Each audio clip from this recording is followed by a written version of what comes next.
the game overall, as you all reviewed it, and you think back to, they get some big plays, which kept them moving, kept them in the game. Do you all leave there feeling a little bit of a mixed bag? You made some good plays, got them off the field on third down, but those big plays, you don't get to take them away either. How do you all leave feeling that way?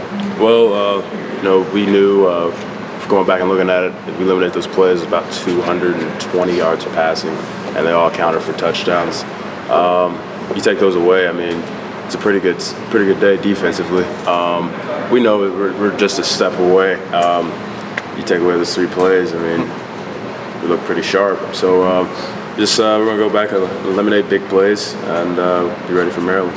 Darren, was it a case where they tried to negate the front 7 by having him get the ball out as quickly as he could, and then it turned into 11-on-4 at that point? I mean, just talk about what they were able to do, and did they really take full advantage of that? Well, their quarterback had a really quick release, and we saw that, and he was really taking our pass rush out of the picture, and they were taking short routes. Mm-hmm. So the short routes, they were able to nickel and dime us, and then they hit the big plays. I really think, we were able to eliminate those big plays and giving them a lot of time in the pocket. We would have had a much more successful night. It would have been a completely different ball game. How do you do that, eliminate the big plays? Well, partially communication. 2 of those touchdowns were communication issues. We had our boundary side who had a call in for one of their plays, and we didn't get over to the field side, which would have helped out Eli and helped out Vaughn. If we would have had a full communication. So if we would have had that, you take away 2 of those touchdowns. What's the logistical process of getting a call from the field side to the boundary or vice versa? Seeing the play, and then, it's so loud in our stadium. It's really hard. We're not going to be able to just say it from across the field. We had to give hand signals, and we didn't do that. And so we took that upon ourselves as players. Like, we have to over-communicate from here on out to avoid big plays. Is that the middle linebacker's responsibility? Or who? It's everybody's responsibility. Everybody except the D-line. What do you think you guys are in for at Maryland? It's their first ever Big Ten home game. They're coming off a big win over Indiana, who had just beaten Missouri. Sounds like they're a quality team. And just what do you guys expect to be walking into there on Saturday? It's the first time we're playing Maryland. They're going to be wound up, and because they get to play Ohio State. But, we know they have some playmakers on there. They put a lot of points up on Indiana last week. So we really have to be on our toes and eliminate big plays and execute our game plan. What stands out about their offense? A little bit you've seen of them, a little bit you've heard of. Stephon Diggs, obviously, is a name all you guys know about and stuff. But what stands out about him? From what I've heard, he's a playmaker. I'm getting ready to go in and watch some more film on him right now. Yeah. But from all I've heard is Stephon Diggs. He just makes plays, not just for their offense, but for special teams too. So we're going to have to be on our game for this.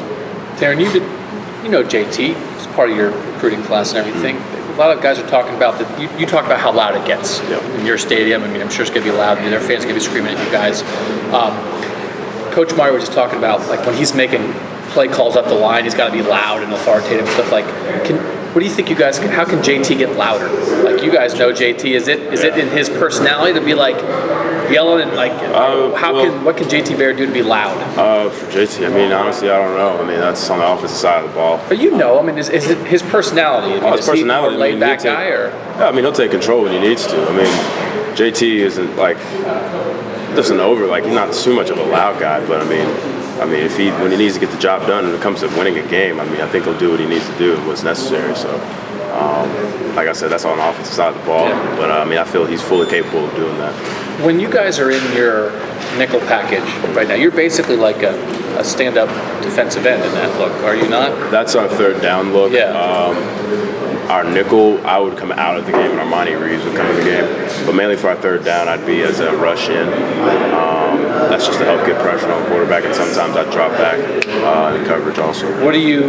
Why are you a good fit for that? Why are you using you in that role? Do you like that? Yeah, I love it. I guess third down is money down for us, and I guess our coaches feel comfortable with me because I'm versatile and be able to pass rush and also drop back in coverage.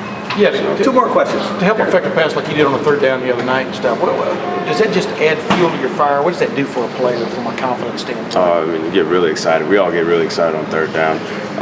Mainly I'm on the side with Joey, and that's fun as it is because it's Joey Bosa. But I mean, it's fun to really to go get pressure on the quarterback and try to get a sack. Because if not, I mean, the quarterback might force a bad throw and get an interception, and then that's what we want as a defense. Can you tell offense is paying attention to Joey Bosa now? Oh, I mean, Darren, and how does that manifest itself? I would honestly hope they would. Yeah. I think they'd be foolish not to. Joey Bosa's a great athlete, great defensive line, a great defensive end, and he's a great teammate. And if you don't account for him, he's going to be in for a long night. Can you literally see him, though, summon maybe a little extra every now and then? I mean, can you tell that? I mean, especially, I guess, when you watch video, but maybe even on the field.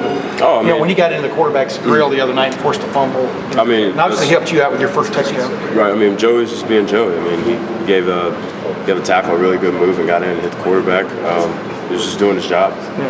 And the coaches will, help put him in better positions to get him one-on-one matchups, and good luck with that. So. All right, thanks, Darren. Thank you, Darren. All right, folks.